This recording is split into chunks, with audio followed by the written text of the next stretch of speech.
Pieux, another one that I only played very briefly just to get the idea to create a booth.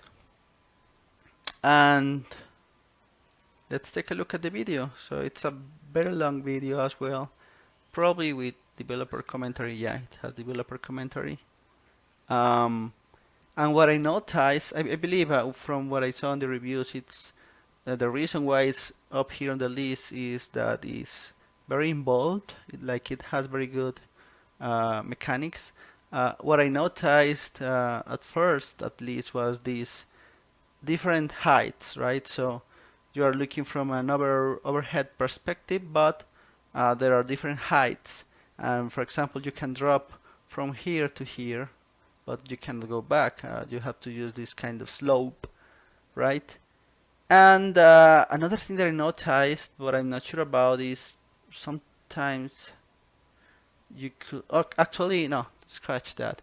I was going to say that sometimes you cannot go back to a room you just went through, but I believe that's just because you jumped off that ridge or wall or whatever. I don't know what else is there to Pieux. The developer says, let's see how it was described. Use your humble armaments and dynamic movement atone for your sins and find peace among chaos. Well, not very descriptive, but yeah.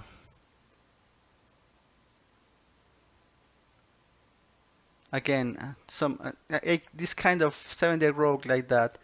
Uh, the redeeming feature is not like a single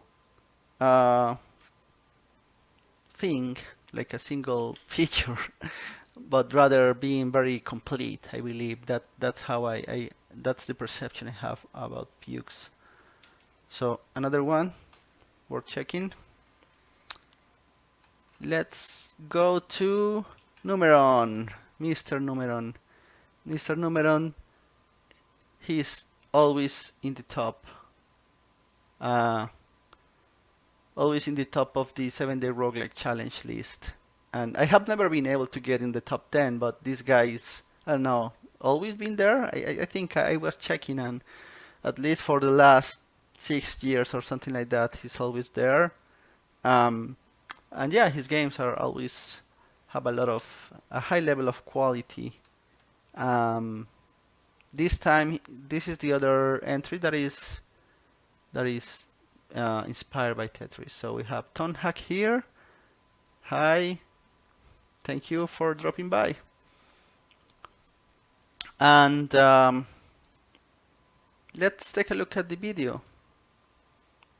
Dungeon Tetris, as always, awesome art, and I believe probably he's got a distinctive style now. It also reminds me of this old website of 100 game design ideas or something like that. So there's some kind of backstory and traditional roguelike. You already see some hints here of the Tetris mechanics in the ground here, I guess. Let's go a little bit. So you have to place these pieces, and I believe, is that happening like in real time or also coordinated with the, I don't know. So you use the pieces to bridge the gaps on the water in this case. It looks great. Not sure like what limits you from using the pieces, or if you're using power to summon these pieces.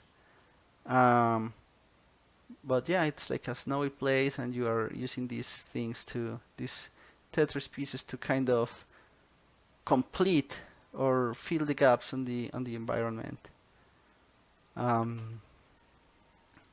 Traditional roguelike with a Tetris twist. And what did the reviewers say about it? Dungeon Tetris by Numeron. Wow. Pretty solid effort, traditional roguelikeness, and yeah,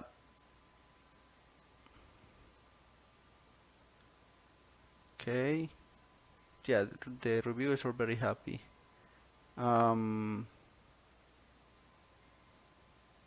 I don't know what else there's to it besides being really polished and looking very good. Yeah, something definitively worth digging into and seeing what else there's to it. But even if there's nothing else, it's already something worth checking, if only for the visual art style. And I am sure there's something fun in here too. So that's Dungeon Tetris by Almighty Numeron. What else is here from Jeff Lade, the only other person in the world that has done all the 7-day roguelike challenges besides me. So he's like my nemesis. No, he's a friend. We are all timers. So Rogue Impact, and actually when Jeff made this one, I believe Kenshin Impact was like a incomplete. I mean, everyone was talking about it, about Kenshin Impact. Give me 1 second. I'm going to share. Forgot to share this on the Ultima Dragons group, and they may be interesting.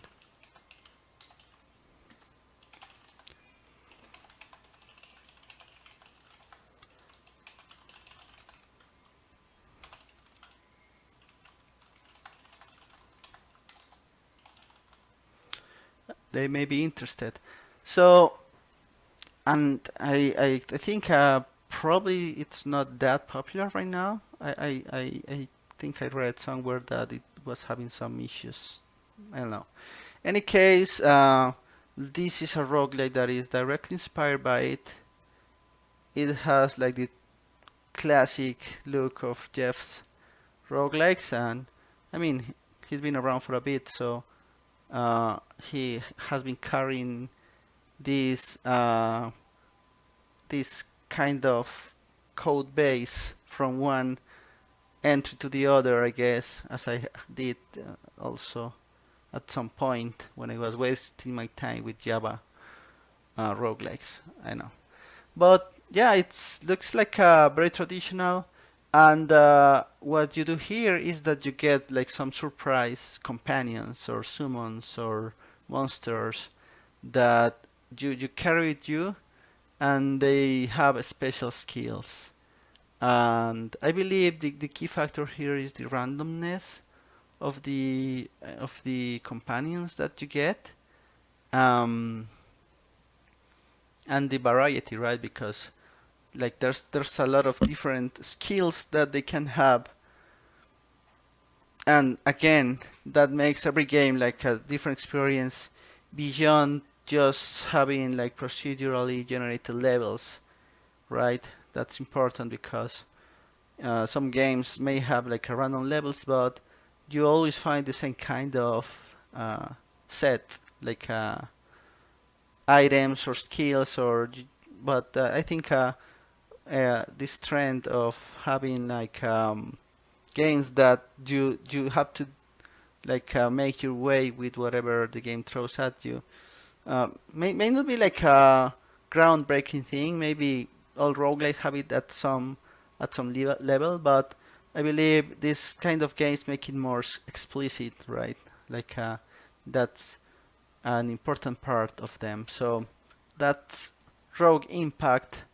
You go into dungeons. I died. I played this a little bit, and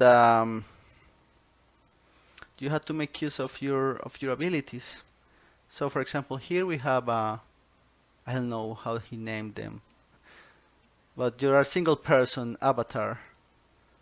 And at some point, let's scroll a little bit, you have a second one, Slush.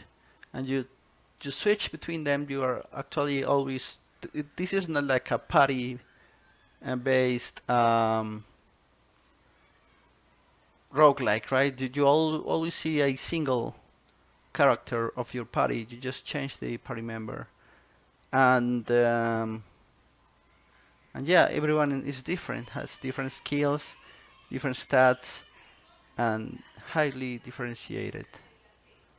So this one is like a poison guy, and this one is ice guy.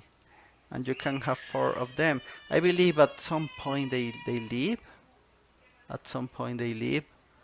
Probably. I'm not sure. But yeah, you level them up and you take them